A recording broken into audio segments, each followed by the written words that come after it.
All righty, what is up, college baseball fans? Welcome to another episode of the 11.7 podcast. We are so sorry we missed you Sunday night. We had WBC going on. I was traveling for my 4-year-old son's birthday. Jack was traveling back from broadcasting at Duke, and then Noah had selection Sunday for college basketball stuff. So Sunday night just wasn't a good night. But we're back here Wednesday night. We will, I guess, recap a little bit from the weekend, some of the big points. Midweek wise, there was some big time mid major upsets over Power Four teams. We'll talk a little World Baseball Classic and some of our opinions on the USA versus Venezuela final. And then obviously we'll preview the weekend after that. We're also going to show off some really cool features that Dimitri built on our website. And that includes a Field of 64 generator, which has gotten a lot better since the first time we showed it off. You're an asshole for putting out that first one. I know. That was just hilarious. We needed a St. George, Utah regional, like a Dixie State, Utah Tech regional host would have been incredible. And there was what? Farmville? There was a Farmville regional Farmville, for Virginia one. Shout out James Berry. Yeah, and the Longwood Lancers. Oh, and then we will also do, there's another cool feature, the team comparison. So very baseball reference style team comparison, which will come into handy. Is that the phrase? Come into handy? No. Come into handy. I don't think that's right. Come in handy. I think it's just come in handy. Yeah. Wow. It will come in handy in May. And whenever we're comparing teams on the bubble, whether it's to get in as an at-large or a regional host, the team comparison, I think, will be a huge it would be huge on social media. People are going to love using it. I think it'll also be useful now and tomorrow and the next day and the future when you have a burner account, you're in the reply saying my team is better than yours, and you just show them that and be like, look, there you go. Yeah. It's gonna be a huge tool for people. And the reason why we built them is because, like, not everybody has the technical experience or the graphic design experience that Dimitri has.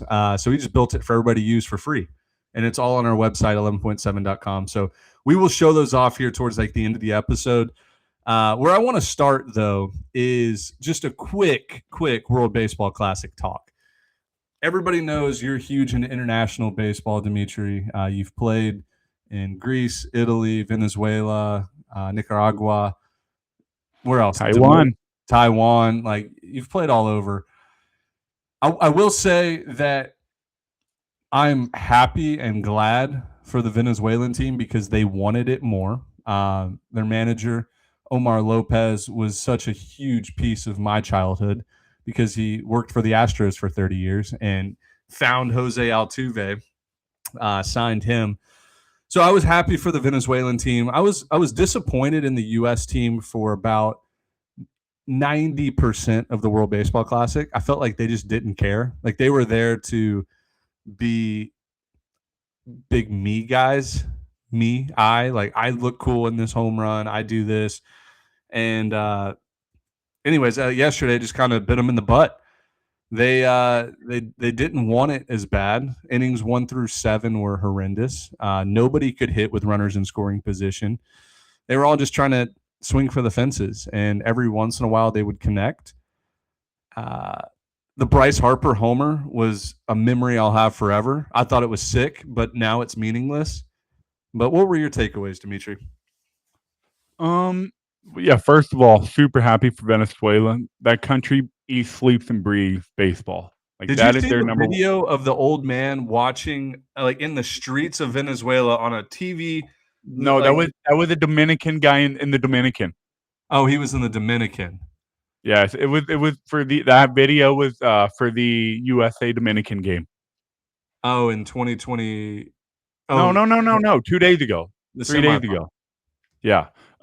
No, it wasn't. Yeah. No. We're thinking about different videos because the guy watching the little freaking tiny ass TV in the street. Yeah, but it was the Venezuela game on. It was the Dominican. All right. Well, go ahead. Finish your point. I'm going to look this Maybe video. maybe he did the video again. Maybe I he think he took did it another again. I think he did it again. one. But yeah, I don't know, man. The USA, like, you don't see guys walking around with the flag. You don't like. I think American sports and American athletes are so spoiled that the whole country watches our domestic league. That makes sense. Yeah. All of Asia loves our our NBA. All of the world loves the MLB in the US, the NFL in the US. Soccer is the only sport, and everybody in the US watches soccer in Europe. And so when someone wins the Champions League or the World Cup, it's just so meaningful. This video? Yeah, that one.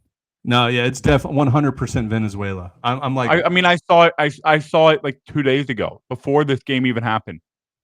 it might have been a different Venezuela game. They might have done it again. Yeah.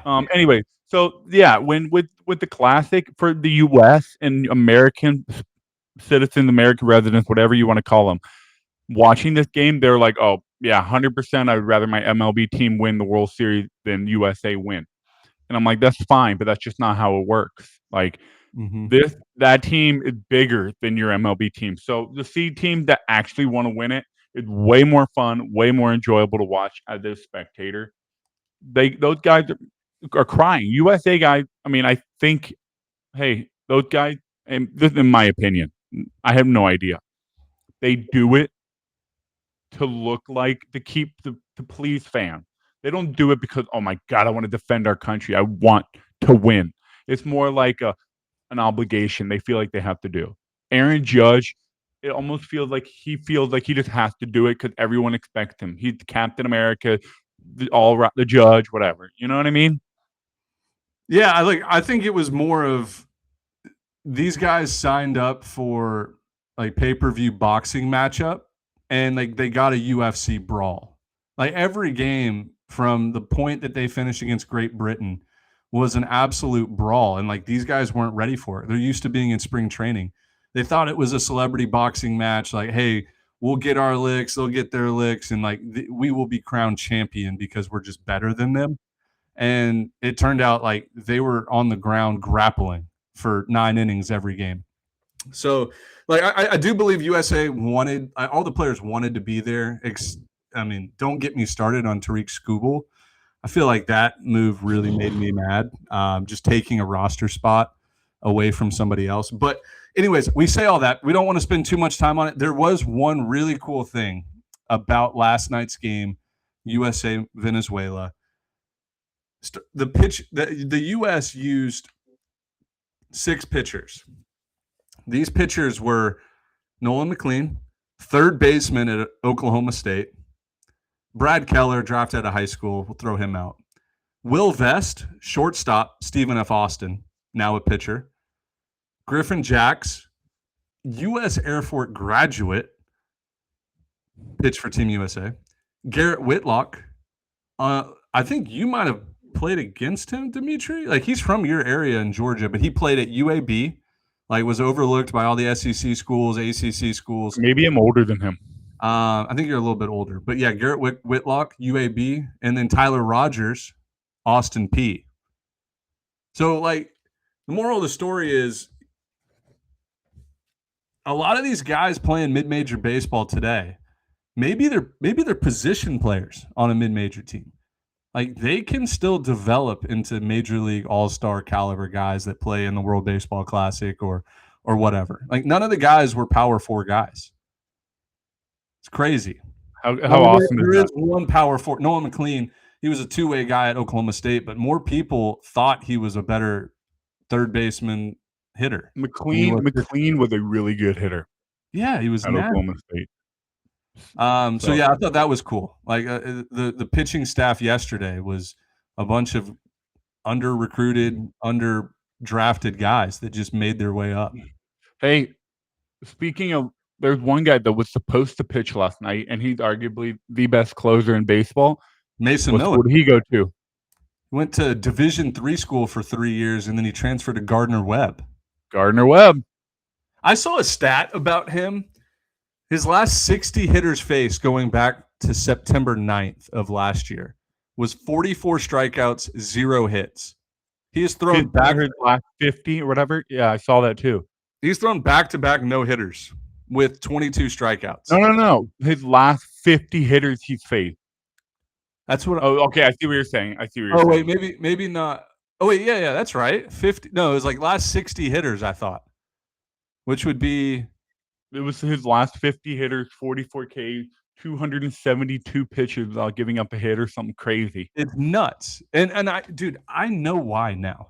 I used to always think, like, all right, yeah, you throw hard, whatever. Like somebody's going to get a hit. There was a point in that Dominican Republic game where he had no feel for his slider or his changeup. Like it was floating arm side. It was down like 54 feet in the dirt. So hitters knew fastball was coming, and they could not even put it in play. Like the best that they could do was foul it back. So you match that with like a good outing where he has probably the best slider in baseball working.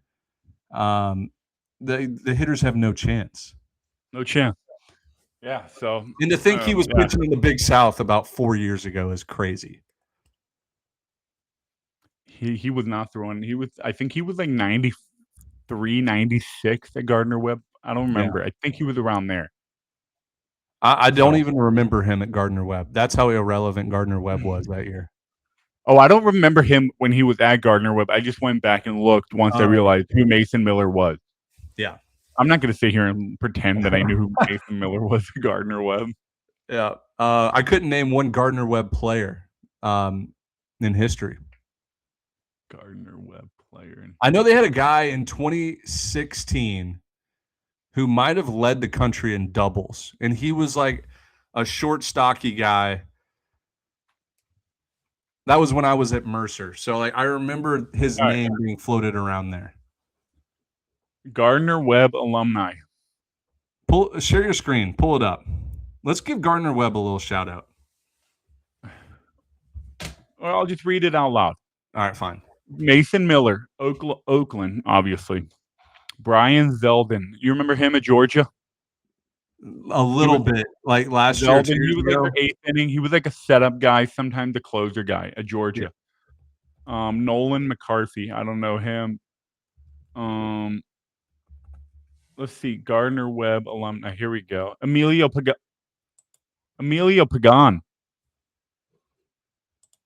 Is he a big leaguer?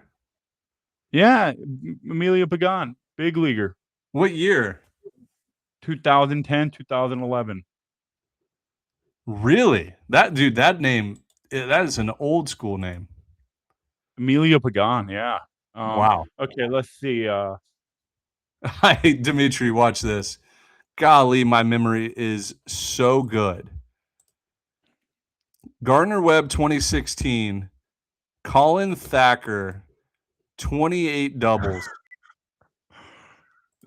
That's insane. 5'9", 195. I told you, short, little, stocky guy. Could absolutely rake. What year was this? 2016 Gardner Webb. Here it is. Shout out Colin Thacker, dude. You raked back in the day. 28 doubles. 28 doubles is insane. Dead ball, dead bat era too. I mean, that's probably 14 more home runs with the balls and bats today. Yeah. Oh yeah. Anyways, the listeners are really getting an old school 11.7 podcast where we don't have Jack and Dimitri to like keep us focused. We're just going all the way off the rails. I love it. Hey, by the way, Campbell just walked off Coastal in the bottom of the ninth to sweep Duke and Coastal in the midweek. Good midweek for the Camels. Shout out to the Camels. They're not in the Big South anymore. Dang. I was going to say, speaking of the Big South. Hey, post that tweet. I'll take over the show for a little bit. I want you to post the walk-off with the play that music tweet. Let's really throw it back. Forget it. Dang. We need Campbell. Well, you know what? We need Campbell. They've lost series to Cal Poly. They've lost series to they lost a series to Cal Poly. They lost a series to Troy, and they lost a series to maybe Charlotte. Rice State. Rice State. That's right. Like they've lost 1, 2, 3, 3 series this year. Then they lost Sunday to North Carolina A&T. If they turn it around, we'll start playing that song. It could be the start. A midweek win over Duke and Coastal Carolina will do it for you. They one hit shut. Hold on a minute. Hold on a minute. Did they have one hit? Coastal had one hit. When did they lose the no hitter?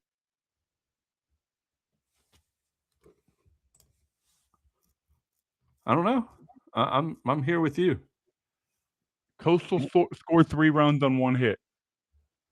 So I went to go watch it earlier. Flow Sports said there was like a broadcast error. So I don't know. That's about I don't know right. what happened there.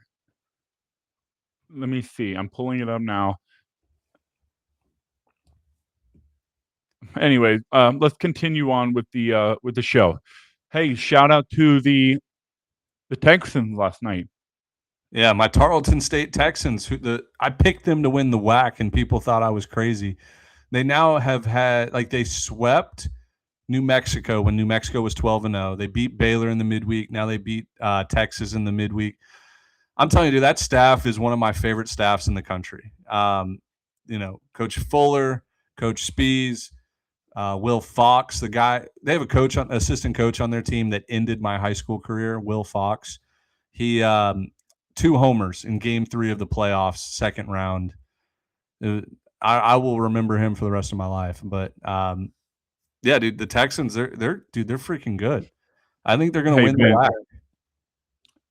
If nobody knew anything about college baseball, just listen to you, they would think every team in America is so good.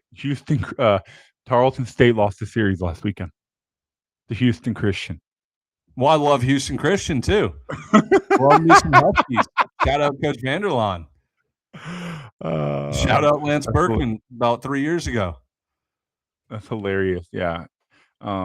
Hey, Houston Christian did win the Southland tournament to punch their ticket last year, so they are a respectable program. They ran through that tournament.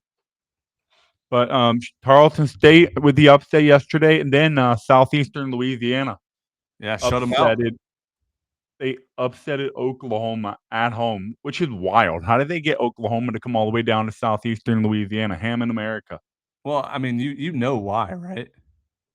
They're playing. Is Oklahoma playing somewhere? LSU. They're playing at LSU. They're at LSU. That's right. That's right. Yeah. Dude, it's weird. Like Southeastern Louisiana feels like a team that they get multiple Power 4 teams at their place every year. They do. They get LSU every 1 or 2 years, or every year. I don't remember. Ole Miss every now and then. So they got Southern Miss. They got Southern Miss there this year. South Alabama, Oklahoma, Louisiana. Louisiana Lafayette.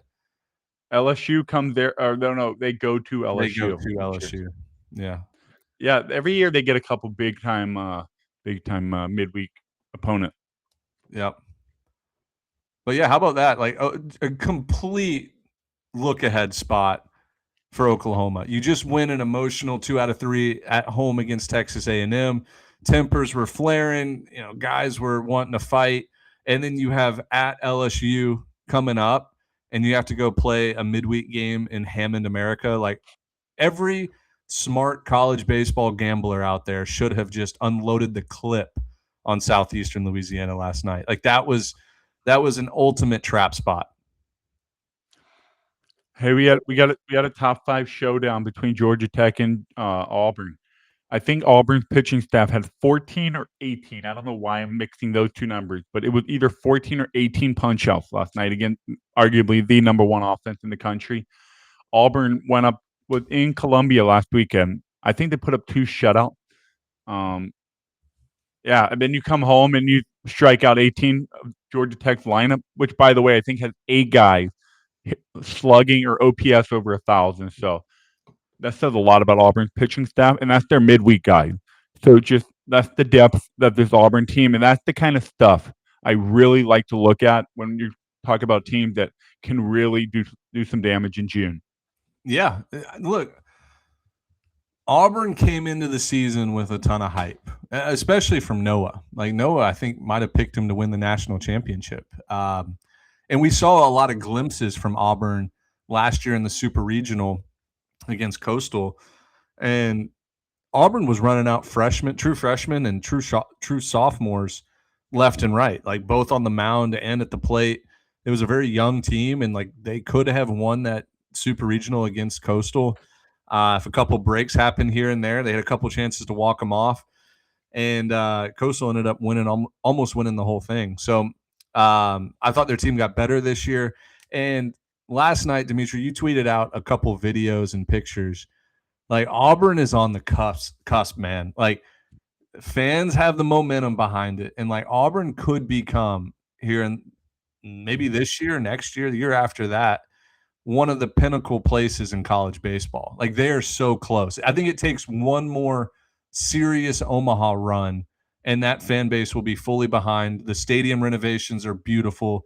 The ballpark is right there on campus. Like everything, Auburn is doing everything right when it comes to baseball, and like they can become that Mississippi State LSU conversation very quickly. Yeah, when I played at Auburn, I always will remember. I don't know if it was the way the sun shined, the way the sun set. I don't know if it was the smell in the air, something about playing in the park. I was like, dude, this place feels comfortable to be in. I enjoy, like, it feels so nice and high quality. There's just something about it was so nice. And that was shit. That was 2014. So that's 12 years ago. And this ballpark has undergone millions of dollars in renovation, and it looks even better. So I can't imagine on the broadcast it looks spectacular. So Yeah. yeah, I think you're right, 100% right. Auburn is going to be a powerhouse. Butch Thompson just doesn't miss. No. And did we forget? Like they've made several Omaha runs in the last They 10 have. years. Was it 3? I think they've been there 3 times. 19. I We mean, do dude, this. We've done most this before on the pod. Hold on. Let me think about it. All these years are running together now. Was it okay. 19 I know. and Hey, you 22? remember their most impressive one was when they went to Corvallis, won that super regional. Was You know that how hard that is to 23? do. I think that might have No, been that's 20. That was 2023. I think Peyton Glavin was on that team. No.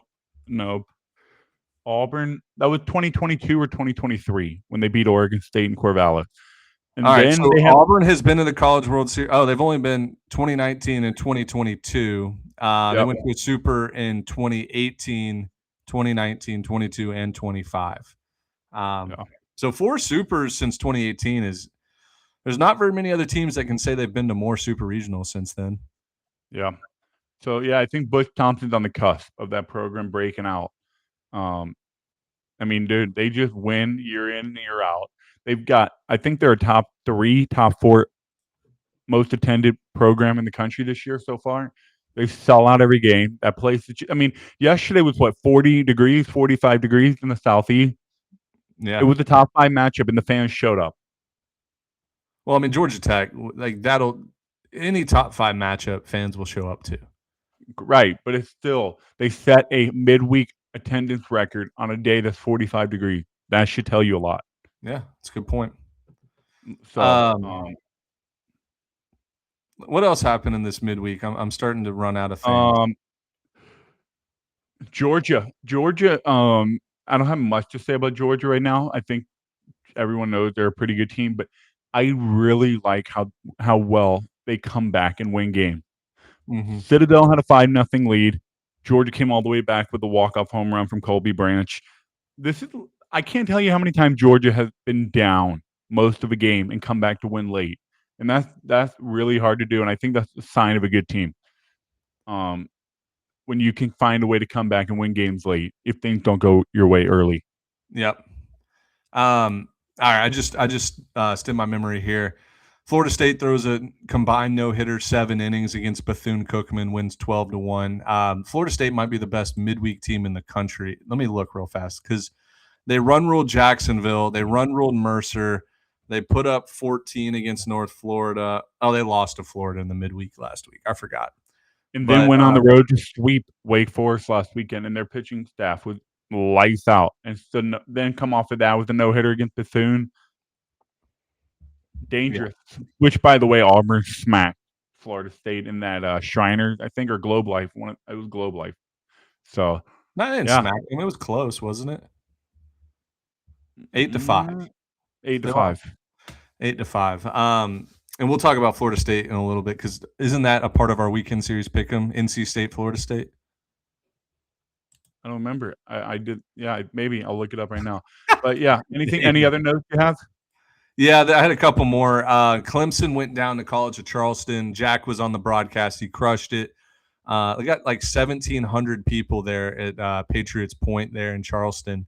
So that was a good sight. I didn't watch the game because it was on Flow Sports. Didn't feel like logging in, even though we still pay for it. But I saw a few clips, and yeah, Clemson crowd was huge there. Good for College of Charleston for hosting Clemson. It's a cool sight. Yeah, we do have NC State at Florida State in our weekend series pick'em. The only other thing I have from the midweek, and I know I'm probably forgetting something, but shout out to the Portland Pilots. They hosted Oregon State yesterday in the midweek.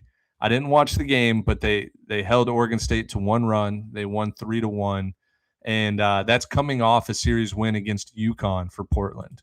So Portland now has won series against UConn, Holy Cross, Niagara, and then they got swept at UC Santa Barbara, but every game was close. 4-1, 3-2, 4-2. Like Portland might give some people some trouble in the WCC this year. That's all I'm saying. Yeah. Hey, speaking of, real quick, before we kind of look ahead into the weekend, I want to ask your thought. I'm going to give you 3 topics. You just say contender, pretender, or buy the stock, or overreact. Just give me a word to kind of describe it. Arkansas State's win over Southern Miss.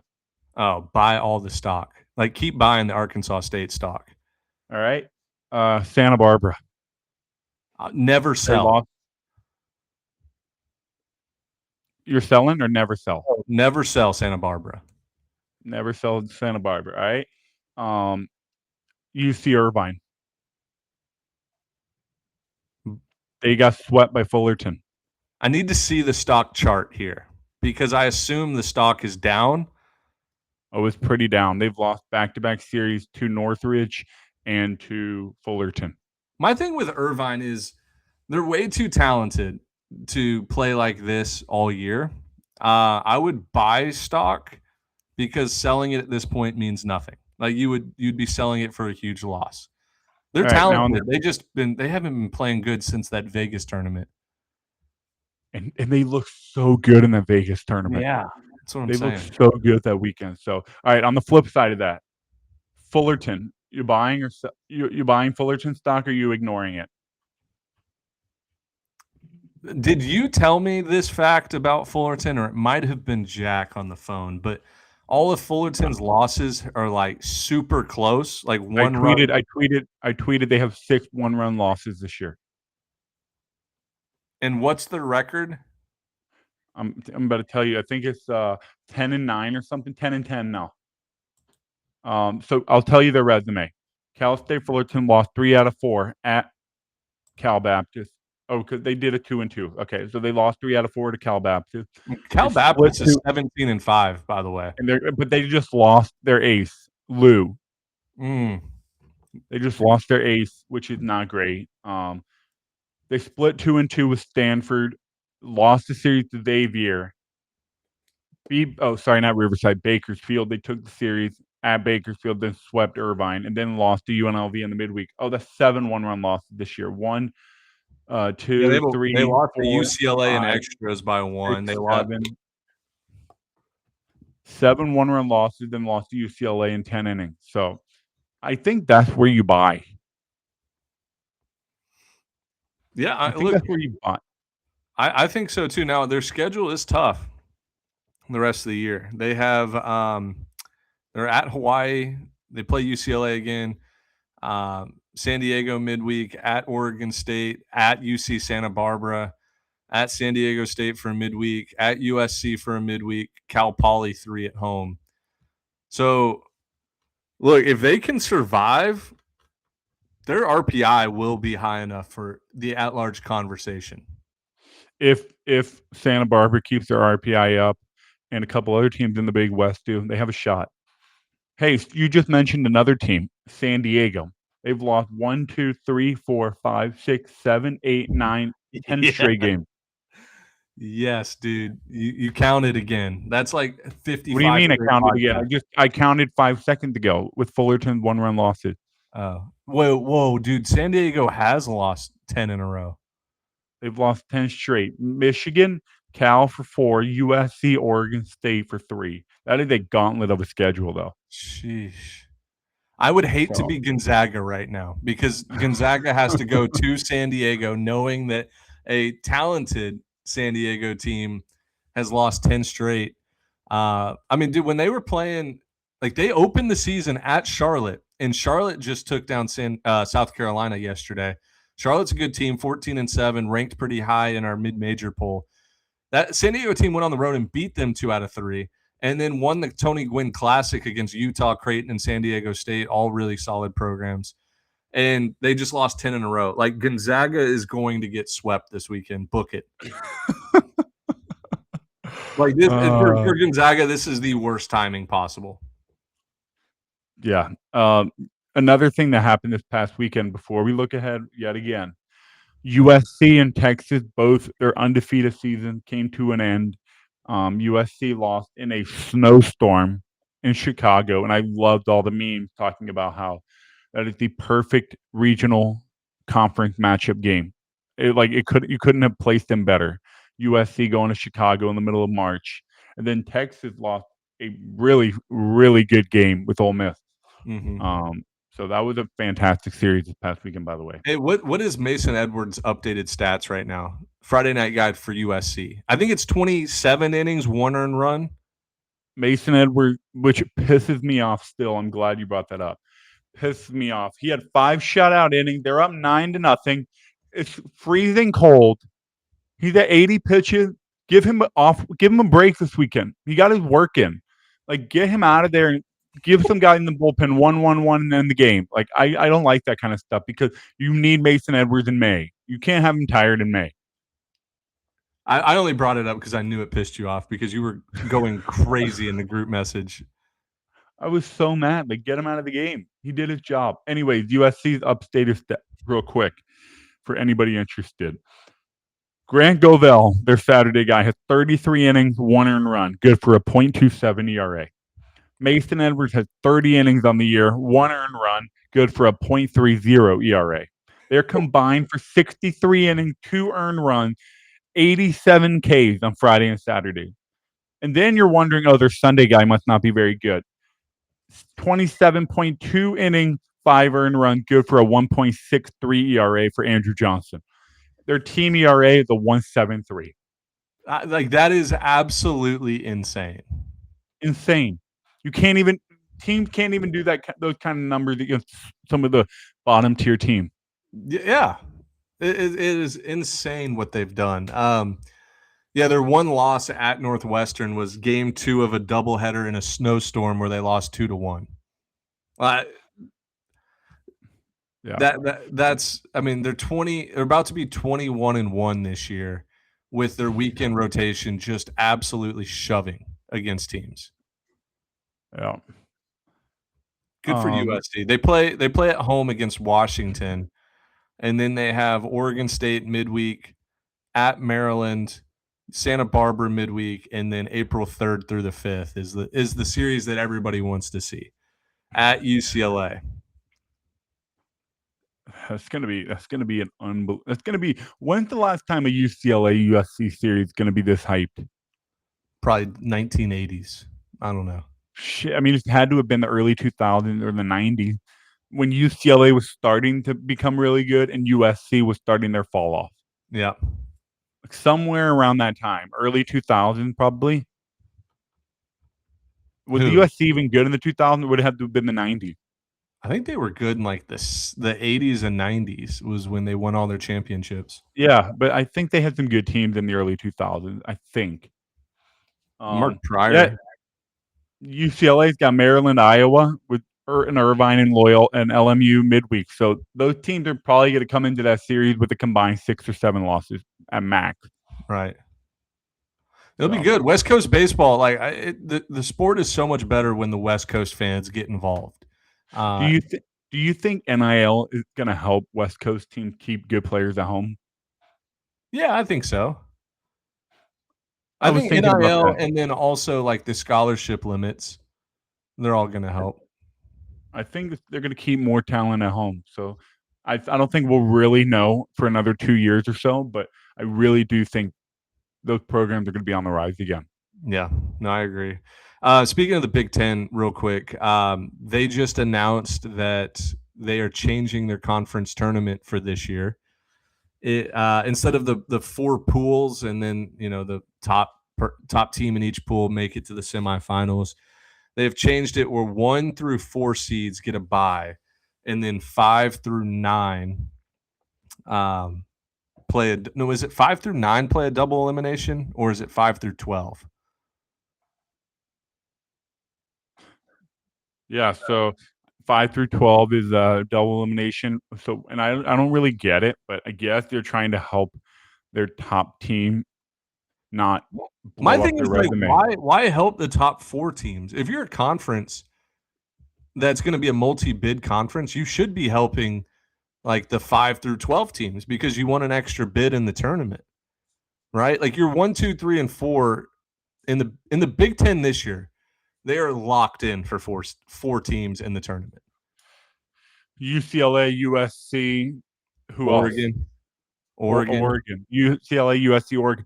Hey, Nebraska has been rolling lately. I know they're a fringe top 25 team for me. I'm a big fan, but I was a big fan before the season of Nebraska too. They haven't really played anybody, but they're blowing out. They're blowing them out. They're not really like they're playing well. They struggled at Auburn, but I think we're realizing how good this Auburn team is. Right. So. Yeah. You can't knock anybody for like Auburn's a legitimate national title contender. Yeah. We'll know more about Nebraska this weekend as they go to Michigan in Ann Arbor. Right. So yeah, I think a 3 guaranteed team, possible 4th somewhere, but I think it's just 3 right now. I still think they're getting 4 no matter what. Like there's still a few teams like Iowa has been shown signs of being good. Minnesota, I think, is pretty solid. Who else am I forgetting? Michigan. I mean, Michigan the first few weeks looked good. I mean, yeah, I just don't see more than 3 right now. Like Nebraska, Washington, Iowa, Rutgers, Purdue, Minnesota, Maryland, Northwestern. None of those teams. I mean, Nebraska is good, but they're not that good. Indiana, like they got swept Indiana's at 1-5. Oregon. I know they got 1-5. swept at Oregon, but they lost a 2 1-run games and then a 4-run game that was close till the end. And they just beat Vanderbilt in the midweek. So they lost 2 out of 3 at home to Washington, who's under 500. I don't know. We'll see. Maybe I mean Indiana got swept at North Carolina, lost LSU, lost to Notre Dame, and they have a win over UCF. So I mean, I don't know. Indiana has a lot of work to do. Yeah. Anyways, well, I mean, all right. That'll be something we'll monitor. But yeah, anyways, they changed the format. I guess I like it better than the pool play stuff because meaningless games in conference tournament is so stupid. Like it is the stupidest thing. A meaningless game. We're gonna play this game and it doesn't matter who wins. I hate that. Cough, cough. ACC. Cough, cough. Yeah. My favorite tournament bracket. It will always be the ASUN. I love the ASUNs. No, bracket. Dude, that's horrific too. I think the SEC had the best tournament. Well, they're straight single elimination this year. They've always been straight single elimination. No. Yeah, you have your play-in game, and then every team is seeded 1 round in advance. So, like, remember you have the Tuesday morning, Wednesday morning game where it's Missouri, South Carolina, and whoever else. And then you just play your way through. I'm 99% sure it was double elimination until the semifinals. I went to it twice. Like I'll do it. I'll pull it up right now. 2023 SEC baseball tournament. You're right. It is. I don't know why I thought it was single. It is double. I was gonna say I went to it twice, and like I'm pretty sure it was double elimination until the semifinals. So wait, so why am I forgetting this? So when you get it's because okay, you're right. It has two brackets, then they meet in the yeah, I'm sorry. Yep, you're right. Two brackets meet into the semifinal, then a single. Yep, you're right. All I'm right. kind of embarrassed. Before we get to the weekend series pick'em, let's show off some of the stuff from the website because I do think our listeners are going to love using these tools. Completely free to use. They're fun to play around with, even if you're just at work at your computer. You can generate a field of 64 in 20 seconds. So this is the field of 64 projector. If you're on YouTube, you'll see it here. We're sharing our screen, but if you're just listening on the podcast which is where we get a lot of our traffic. Most of our listeners come from either Apple Podcasts or Spotify or Google Play. We'll try to describe it verbally as best we could, but all you would do is just go to our website, 11.7.com. Up there in the college baseball tab, if you just hover over it, there will be a option that says Field of 64 projector. You'll see it. There's not a ton of bells and whistles on it. So you click there and then it will bring up a generate projections. There's also like you can build your own. So like if you want to start from scratch, you can do that and it will let you put whatever teams you want wherever you want, but you have to stick by the rules of no two teams in the same conference in the same regional. You have to have a conference champ from every single conference. What are the other rules, Dimitri? And there's a tracker up top that makes sure you have at least one team from every conference to make sure you're getting your automatic bids in there. Yeah, no two teams no two teams from the same conference in one regional, and every regional or every conference has to have at least one team in the full field. In the field. So if you want to go manually and just do it for fun, after you're done, you can go to download JPEG and it will pull up a graphic for you to hold and save to your phone or save to your computer that you can share on social media. Really fun and easy to do. And that way you don't have to be a graphic designer to post your own Field of 64 projections. You can also go to just generate projections and it'll fill it in for you. And then you can just go in and edit whatever you want out of it. So right now, did you just generate one, Dimitri? So load team, generate projection, and then you go to manual builder, and then you can click on clear it, or you can click use generated in manual. And then you can have the field, and then you can go in and kind of edit a team if you want to. Yep. So what are the factors, or I guess what code did you write for it to create a field today? Like what variables did you put in there? So some of the variables I used are obviously RPI, predicted RPI, quad one win, strength of schedule, road win, ELO, and if you're a top 25 team, and if you are a currently ranked top 25 team. So those are all in the formula, in the rules, if you will, and they're weighted a little bit differently. Right now, I have a super heavy on predicted RPI, and current strength of schedule because, for example, 3 weeks ago, Longwood was number one or like top 10 in RPI. And I was like, dude, that's just not going to happen. So I wanted to look at what their predicted RPI would be. And I kind of added some weight to that to get rid of teams like Longwood, who we all know are not going to be an at-large team or a regional host. So I'm going to continue to tweak with it, but it's already automatically set to add this every week or every 2 weeks. The weight scales drop on predicted RPI, and it puts more weight into actual RPI and quad one win and strength of schedule. So it is all automatic. It will continuously improve and be more accurate. As the RPI is still kind of building. It's still really early. So it looks good right now because I'll just run through the regional hosts. I mean, right now it predicts UCLA to be the 1, Texas 2, Georgia Tech 3, Arkansas 4, Auburn 5, Mississippi State 6, Oklahoma 7, Virginia 8, Florida State 9, Southern Miss 10, North Carolina 11, Kentucky 12, Coastal 13, Oregon State 14, Florida 15, Clemson 16. I mean, if that came out on May 28th or whatever the date is this year, I'd be like, yeah, looks right. You know what I'm saying? Like it looks solid. Some of the 2 seeds like Tennessee, Cincinnati, A&M, Nebraska, South Alabama, Kent State, Arizona State, UC Santa Barbara, Arkansas State, Ole Miss, West Virginia, Louisiana, USC, Oregon, UCF, and Maryland. I mean, sure, that looks good. Yeah, I think this is a really cool tool, and like, show them the JPEG thing that you can do. And also, by the way, if you hover over a team, it'll give you their full resume. There you go. Oh, dude, I love that. That's sick. I didn't even notice that. Yeah, if you hover over a team, it'll give you their full resume. RPI, predicted RPI, strength of schedule, quad 1, road win, ELO, and if they're a top 25 team. And then, so if you click download JPEG, so I need to replace this with full so people can see entire screen. There we go. All right, so it'll download the JPEG, and then there you go. Boom, your own graphic.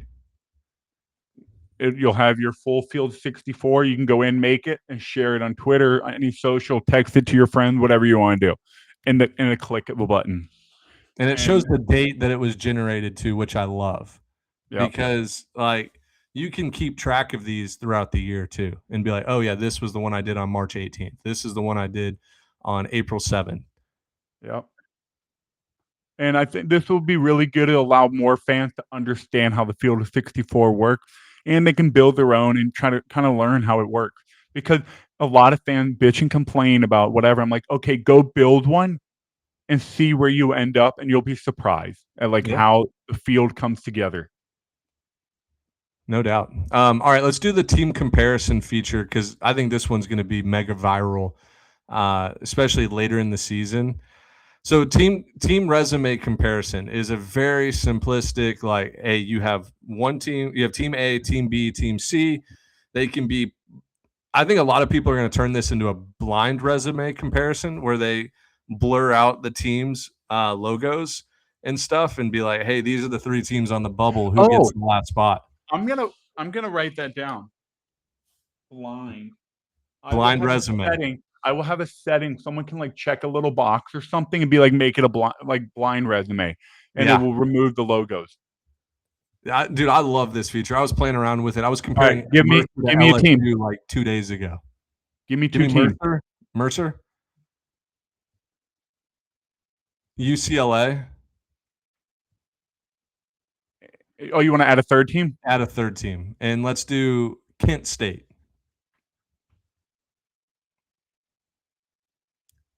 All right, so boom, there you go. It's very baseball reference style. So it compares overall record, conference record, quad 1 record, RPI, strength of schedule, non-conference strength of schedule, away record, so road record, batting average, slugging percentage, OPS, ERA, Ks per 9, and WHIP. And then it shows who leads in each category. So I think this is going to turn into a blind resume. People are going to want to use this and be like, hey. I think so. Yeah. So if you go 2 teams, it's a little different. If you compare UCLA like that, and then you can click download JPEG, click it, and bam. You copy it, do whatever you want. Yep. People are going to love this, dude. I love that we added that feature to the website. Yep. It's sweet. So that'll be really fun. I'm going to add a little checkbox, make it a blind resume. There you go. Heck yeah. The only other thing I had written down here that we can go over it quickly, but we posted graphics for Nation's Leader that Dimitri also built the graphics for. Do you want to pull those up? You can pull up the tweet, I guess, or whatever. Sure. Let me see here. I just want to show some love to Lorenzo Carrier leading the country in OPS from Pitt. No way. Somebody went and got our thing. Oh, they tweeted it. Retweet them. That's sick.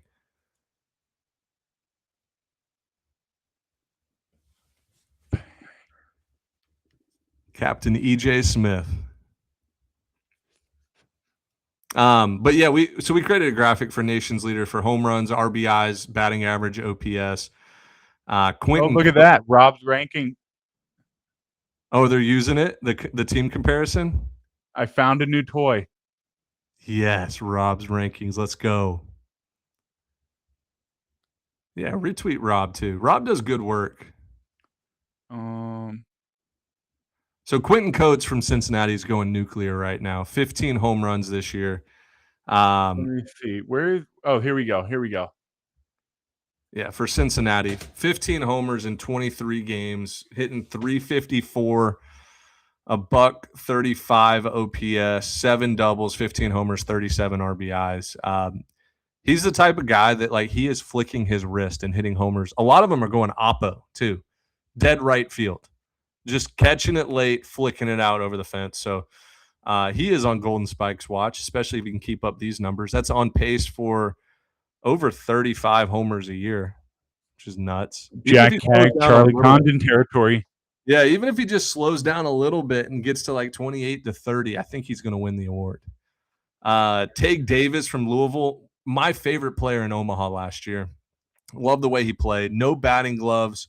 They showed his dad on TV like 100 times, but because he was sitting in the stands. But he's a big physical. He was a true freshman last year. Now he's a sophomore, leading the country with 48 RBIs. He has a higher OPS, 1407, hitting 409, 21 games, 48 RBIs. It's crazy. Good for him. He's a big leaguer. Like he's a MLB guy. Tanner Malley from Western Michigan, hitting 544. 18 games, so like not as big of a sample size, but still to hit 544 through that many games is crazy. Good for him. And then Lorenzo Carrier, Zoe, as they call him.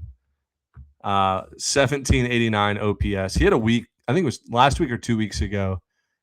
He hit like 833 with 7 homers, 5 double. It was crazy. Yeah, he had 7 home runs, like 9 games or something. Yeah, so 18 games, 516 batting average, 1789 OPS, 5 doubles, 10 homers, 43 RBIs for the Pitt Panthers.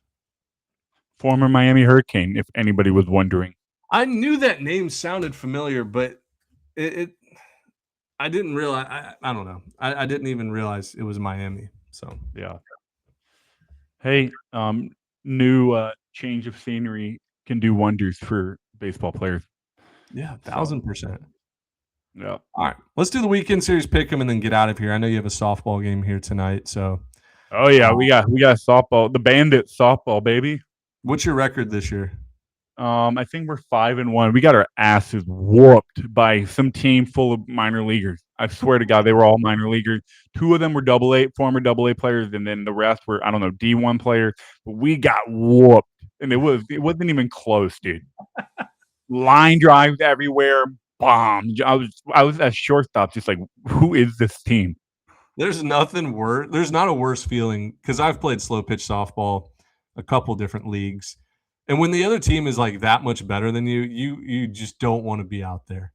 You're just like, dude, what is this? Yeah, you're like, oh, he's going to hit it where we're not, because those guys are so accurate with like they'll flick a double. It's crazy. Yep. Hey, real quick before we do the weekend pick 'em.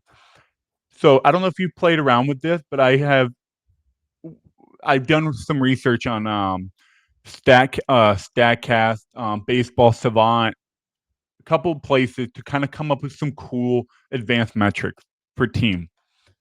And I came up with a championship profile, which basically pulls stats from previous national champions and compares this team's stat to those teams' stat that won the national championship. What kind of stats are you pulling? What? Like what criteria are you pulling for those? It was like run differential. Then it was like a weighted like batting average based on the RPI. So it's kind of like a quality score of their stat. Does that make sense? Yeah. I use ChatGPT I use AI to help me with a lot of it because I was like, yo, I don't know what this is, but basically it was a bunch of those things, and I was like, hey, this looks pretty cool, and it kind of rings true. Texas according to these things, Texas, Georgia, Arizona State, top 3, Oregon, Auburn, Mississippi State, and it's like, and then you've got some teams here that I'm like, interesting. So Yeah, based on that. ETSU and Pitt, South Florida. What is the stat called? It's like championship.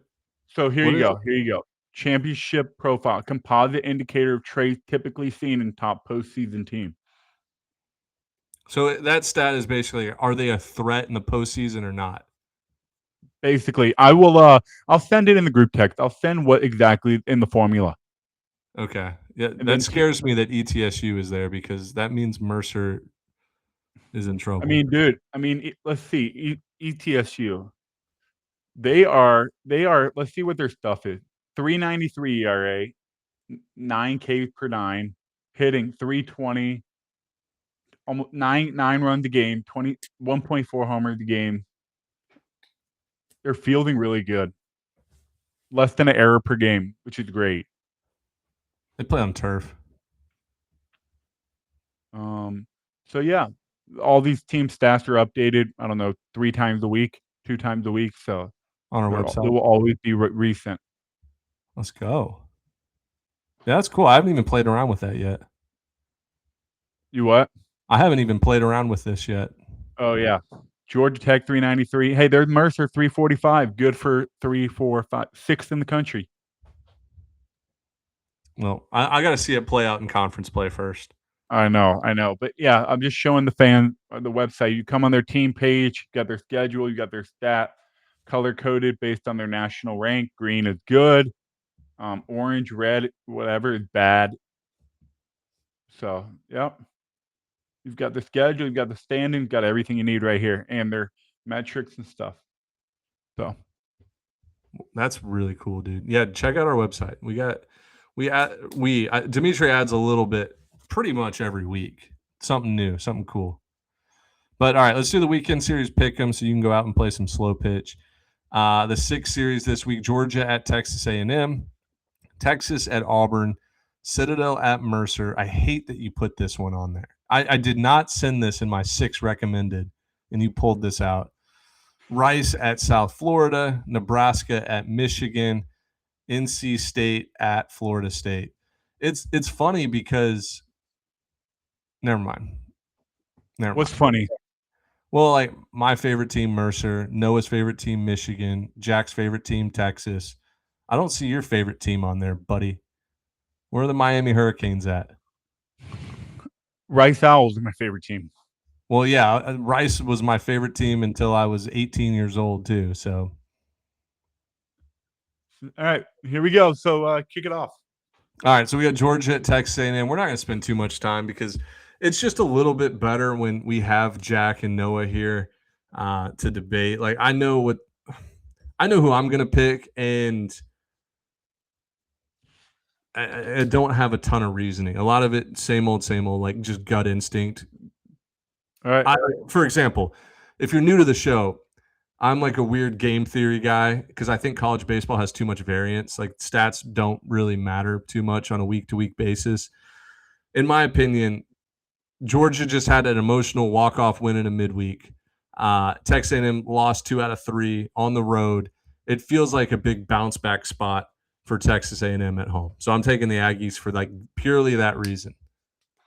I was thinking the exact same thing. You know how hard it is to win an emotional series like that, then go on the road to College Station and win a series against a team that just came off an emotional series on the road. Yeah, I didn't even mention the Tennessee series. Georgia wins I said emotional midweek, emotional weekend series against Tennessee where, gosh, I forgot his name, but he robs the go-ahead homer in the 8th where the guy pimped it. Cole Thompson? Was that his name? Freshman. I just something with Thompson or Cole Johnson, maybe. I think it's Cole Johnson. But yeah, like this is a all-time like college baseball variance game theory. Give me Texas A&M at home. They're going to win 2 out of 3. Yeah, give me A&M at home as well. All right, next series. I will say that if Georgia wins the series on the road, there's no question if, ands, or but. This team is an Omaha national title contender. They win this series on the road. Oh, 100%. Georgia can be really good sometimes, but then sometimes you're scratching your head and how is this a 2-run game in the 8th? Yeah. I mean, don't forget they blew a game against Western Carolina in the 9th inning on a not walk-off grand slam, but go-ahead grand slam, and it's where do these games come from? But still highly talented. Next series, I mean, it's the biggest series of the season, I think, so far. Texas at Auburn. Can you name a bigger series than this? 36-4 combined record. Yeah, with tons of major league talent, both on the mound and at the plate. I'm going to take Auburn here. I think Auburn's got their mojo. They just smacked Georgia Tech. They're staying at home. They're not traveling this week. Guys are going to be comfortable. The crowd's going to be raucous. And I think this is Texas's first true road test, like in a big atmosphere. They played in the preseason tournament or whatever, but that was mostly Texas fans there. So yeah, give me Auburn. I think this is the hardest series to pick, and I think I'm going to roll with you on this one and take Auburn at home. But Dylan Volantis on Sunday. Let's just say these two teams split 1-1. Would you fade Volantis on Sunday? Maybe. Auburn's lineup's the real deal. But dude, Volantis is nasty. But I think you can take the only key point I have is this: Texas has played one road game this year. It was at Texas State. They played the Bruce Bolt Classic in Houston against banged up Coastal Carolina, Baylor, and Ohio State. I think Auburn wins Friday, Saturday, and Volantis' start doesn't even matter. If Auburn wins Friday, Saturday, I would.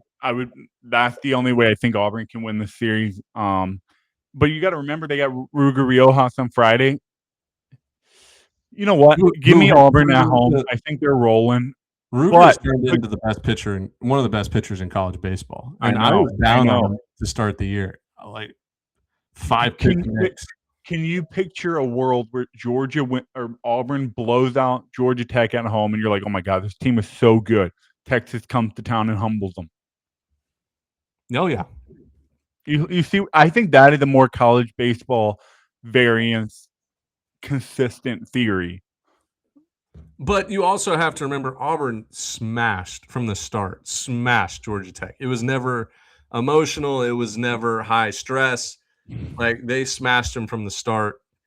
And I think that's good vibes, good mojo.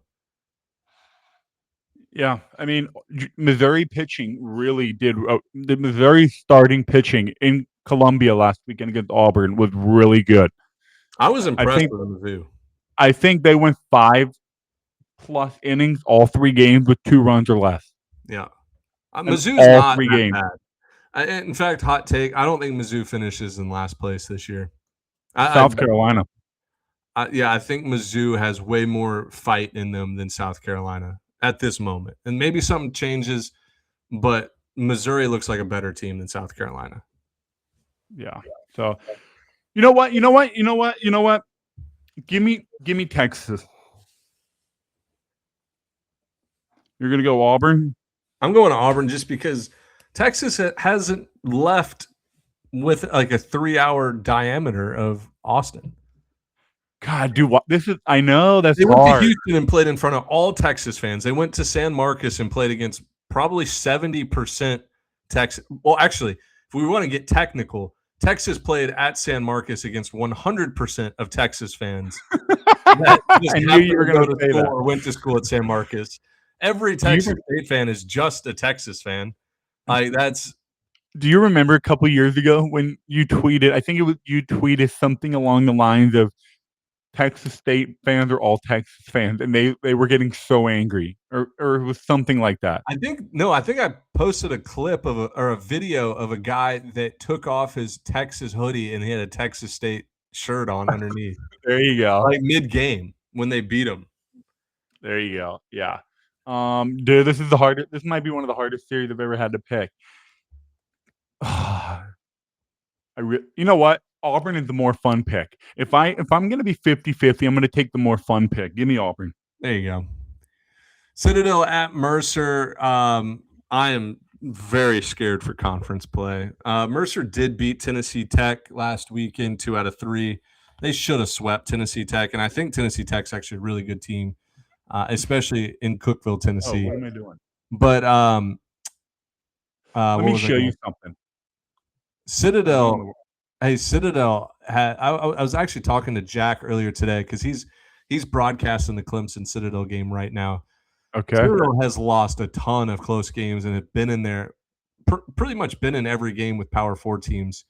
They opened the season, lost 2 out of 3 versus Liberty, beat Marshall twice, but then let's see, 4-run loss at FSU, 1-run extra inning loss at FSU, 2-run loss to FSU, beat Georgia Southern, and then went to Kentucky, and like the scores don't really say how close the games were, 10-5, 12-7, 13-8. But they had leads in a lot of those games.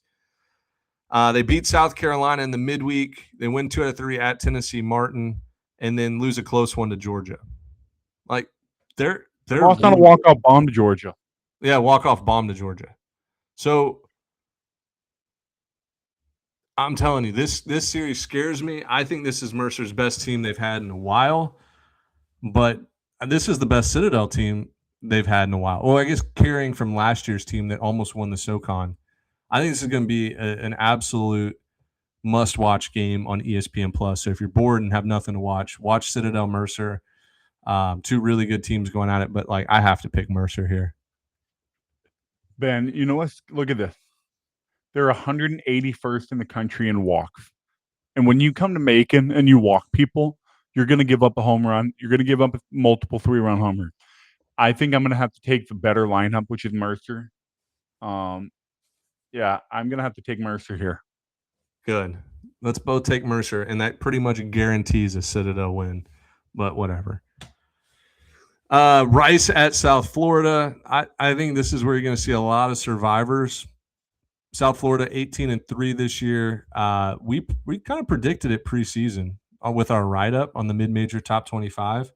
Mitch Hanna's, he has his team. Like it took him a year. He's got his team. It's very reminiscent of like his Indiana State teams that were regional hosts and always winning the Missouri Valley, always having top RPIs. I'm in love with the South Florida team. I think that they're a super regional caliber team. Give me the Bulls. I think I'm going to take South Florida here for all the reasons you just mentioned. But could you totally see David Pierce and the Rice Owls take the series? Oh, yeah. Well, that's another thing. I didn't even hit on that. It feels good as a former like diehard Rice fan to see a capable coach, a capable head coach. They went through a 10-year drought when Wayne Graham got pushed out. And David Pierce is the right answer for Rice Owl baseball. Former assistant there during their dynasty runs. He has brought them back to life in less than a year. Because remember, he left Texas State to take the head coaching job in April of last year. Yeah. So since then, he's brought them back to a somewhat respectable program. This series would mean a lot. If they can go on the road and win at South Florida 2 out of 3, you're going to start seeing Rice Owl fans start to show up to games and be supportive again. And you know what? For that reason, I'm taking Rice. I really can see. I mean, if you just look at their schedule, this past weekend told me a lot. On the road at Grand Canyon, St. Mary's, Grand Canyon, then lost. By the way, that game was 8-5, Rice in the 8th inning. But I guess they had to call it because of scheduling, because there was a doubleheader game after that. Rice had the lead in the 8th. And then UTRGV, you come home. That's this game right here against UTRGV. Every Rice team in the last couple of years loses that game after a successful weekend on the road. Yeah, they lose that game every time. So they won it. Rice against USC, second weekend of the season. They lose 5-0 to Mason Edwards. They lose 4-1 to Grand Govell, and then they lose 4-2. Like they're in those games against a 20-1 opponent. So yeah, I think Rice. This time next year, we're going to have a conversation about, is Rice going to win the AAC? I promise. Their stats are brutal, but they didn't play the easiest schedule ever. Northwestern, they beat USC at home, so that's a good series win. They battled with USC. Louisiana 3-0. Beat Purdue. Purdue has been respectable so far this year. Yeah. Harvard, I mean, they're pretty bad, and they blew them out as they should. 11-7, 2-1-9-0. Lamar, that's a good midweek win, and then Abilene, that's a good series. Yep. So you know what? Give me Rice this weekend. Thank you. And I love South Florida, by the way, but I think I want to go with Rice here. All right, Nebraska at Michigan. Give me Nebraska. I'm go Big Red.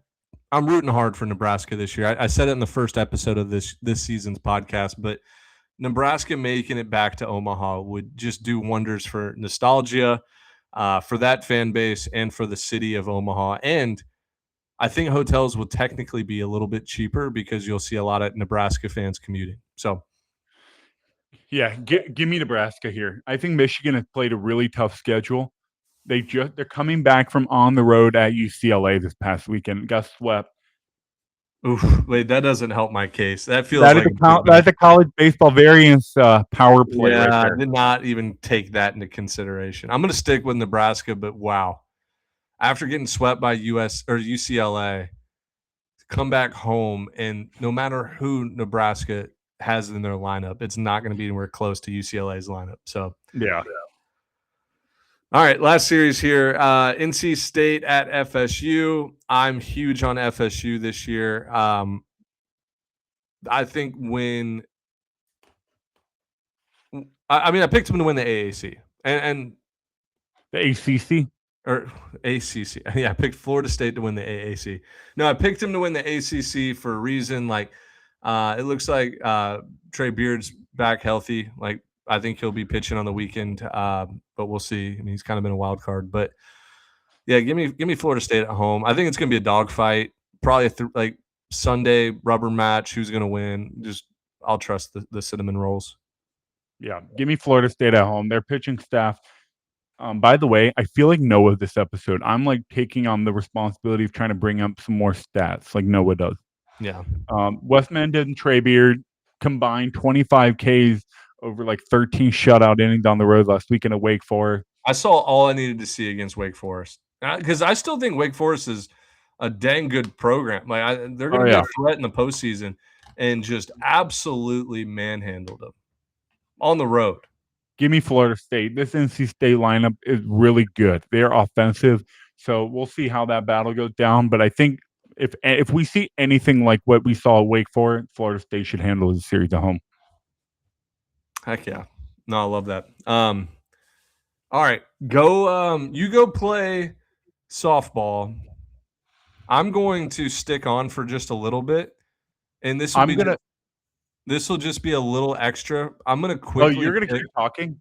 I'm gonna keep talking. I'm gonna quickly pick my NCAA basketball bracket, and I'm gonna share my screen during it. This will be a little bonus content. I don't know anything about college basketball, but I want to make a bracket, and I have a couple groups I can enter for fun just to do it. Okay. But... All right. Well, I will download the video to post onto YouTube when I get back. Perfect. Sounds good. All right. All right. See you later. Hey, by the way, when I come back, can I just go into Restream and download the video? Yeah, you just go to like the cloud or whatever. Okay. All right. Sounds good. See you later. See ya. All right. Now that he's gone, solo episode time. I'm going to share my screen. We're going to pick this NCAA basketball bracket.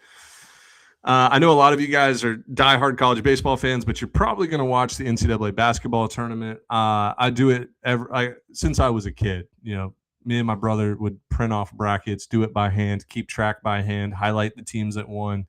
Back then I would do 25 brackets. Now I'm a 1 bracket guy. I'm going to print this bracket off when I'm done because that's just the best way to do it. I used to be multi-bracket. Now it's just, hey, pick one, ride or die for your teams. Have a little bit of upsets, but don't have a ton.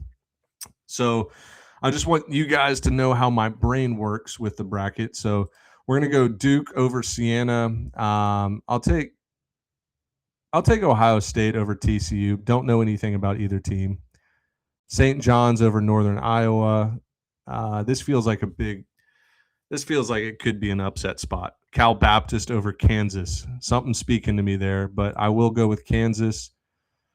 Give me Louisville over South Florida. Michigan State over North Dakota State. UCLA over UCF. And UConn over Furman. We'll go all the way down. Florida over Prairie View. Shout out to Prairie View baseball. Turning things around there. They actually look much better this year. I'll take Iowa over Clemson. I don't know if I've picked an upset yet, but I think I'm about to do it. Yeah. Give me McNeese over Vandy. Give me McNeese over Vandy. I'll take Nebraska to get their first ever college basketball tournament win over Troy. I think I'm going to take VCU over North Carolina. We're going to have 2 upsets in this region. This region is going to be crazy. And you know what? I'll take Penn. Shoot the 3-pointer over Illinois. Had no idea Illinois was good this year. I'll take St. Mary's over Texas A&M, and I'll take my Houston Cougars over Idaho, the Vandals. Go back up to the top over here. Arizona over Long Island. Fins up. This one's tough. I'll take Utah State over Villanova. Wisconsin High Point. I'll take Wisconsin. I think too many people are big on High Point. Is High Point basketball really good? Let's compare these teams. 10.5 point spread. I didn't realize High Point was that good. Oh, well, I'm sticking with Wisconsin. Shout out Big Cat. Arkansas. I saw Arkansas play in the SEC tournament on TV last week, and they have a player like A-Cuff or R-Cuff or something. He's nasty. So I will take Arkansas to win that. BYU, Texas. I know BYU has like a $4 million player, so I'll take BYU. I definitely love Gonzaga. I think Gonzaga might be in this year. It feels like Gonzaga every year people pick them to win it all, and they never do. And this year I have not even heard a peep about. How good is Gonzaga this year? 30-3. Yep. That's going to be my national champion, I think. Nobody's picking them. This will be the year they finally win it. I'll take Miami over Missouri. Shout out Dimitri. And Purdue will beat Queens. Michigan over Howard. Georgia over St. Louis. I know St. Louis has a stud guy that wears glasses. Kareem Abdul-Jabbar, I believe is his nickname. Texas Tech Akron. Got to have a 12 over a 5. Oh, I do have a 12 over 5. All right, I'll take Texas Tech. Alabama, Hofstra. Give me Bama. Tennessee, Miami, Ohio, SMU. I'll take Tennessee. Virginia over Wright State. Kentucky, Santa Clara. Did not realize Santa Clara was a 10 seed. That means they're probably pretty good. But I want to have probably a Kentucky versus Tennessee Sweet 16. That'd be fun to watch. And then Iowa State there. Let's go back to the top. I'll take Duke. I'll take Kansas. I'll take Michigan State. I got to go with one upset. So UCLA, Mick Cronin. Yeah, you're getting to the Sweet 16. UCLA beats UConn round of 32. And you know what? Iowa's going to beat Florida. Don't know why. Just getting a gut instinct. Iowa's going to make it to the Sweet 16. And they're going to play McNeese. Wow, we're getting crazy now. McNeese takes down Nebraska. And we're going to have a Sweet 16 matchup of Iowa versus McNeese. I'll take VCU and to beat Penn, and I'll take Houston to beat St. Mary's. Let's go back to the top. Arizona's going to destroy Utah State. Arkansas, Wisconsin. Shout out the guy, Acuff, whatever his name is. He's going to beat Wisconsin. Gonzaga whoops BYU. Purdue whoops Miami. Not even close. I'm tempted to go Georgia here. I don't know why. Georgia, Michigan.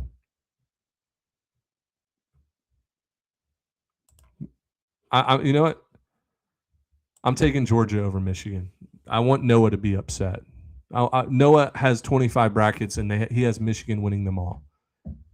Michigan's going to lose when nobody expects it. And then I'll take Alabama. I'll take Virginia, and I will take – is Iowa State good? 2 seed, 27-7. Milan Momcilovic.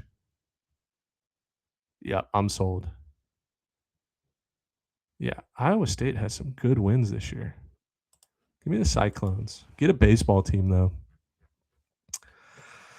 All right, we're in the Sweet 16. Duke, Kansas. I will take Duke, and I will take UCLA. Mick Cronin and the boys make a run to the Elite Eight. I'll take Duke to win that one. So Duke goes to the Final Four. Iowa beats McNeese. Houston beats VCU. Houston beats Iowa. So we have Iowa in the Elite Eight. Jesus, how did that happen? So we'll have Duke, Houston, Final Four. We have Georgia versus Alabama. Alabama advances. And let's just keep riding Iowa State. Iowa State beats Virginia, and then they beat Alabama. Iowa State, Final Four. Gonzaga beats Purdue, and Arizona beats Arkansas.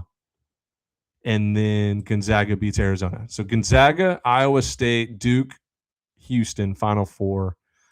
Houston beats Duke. Gonzaga beats Iowa State, and Gonzaga wins the national championship. And how many total points will be scored in the championship game? 150 is my guess. And I will enter these sweepstakes right here. Submit bracket. Now I got to sign into my email. All right. Well, there is my college basketball bracket. I'll stop sharing screen. But I appreciate everybody for listening today. We are going to be back. Oh, man. I don't know where my screen went. We'll be back Sunday night this week. Sorry we missed you guys last week, but the whole crew should be back. Enjoy college basketball and enjoy college baseball. Both will be going on at the same time. So take out a loan, get some more TVs in your house. Tell your wife or girlfriend or boyfriend or mom or whoever that you need more TVs in the house. Let them run from Thursday through Sunday, and then return them to the store you bought them at Monday. You won't need them anymore. But we appreciate everybody for listening. We'll be back, and if you need anything, just reach out to us. Enjoy our new website stuff too. Love you guys. Bye.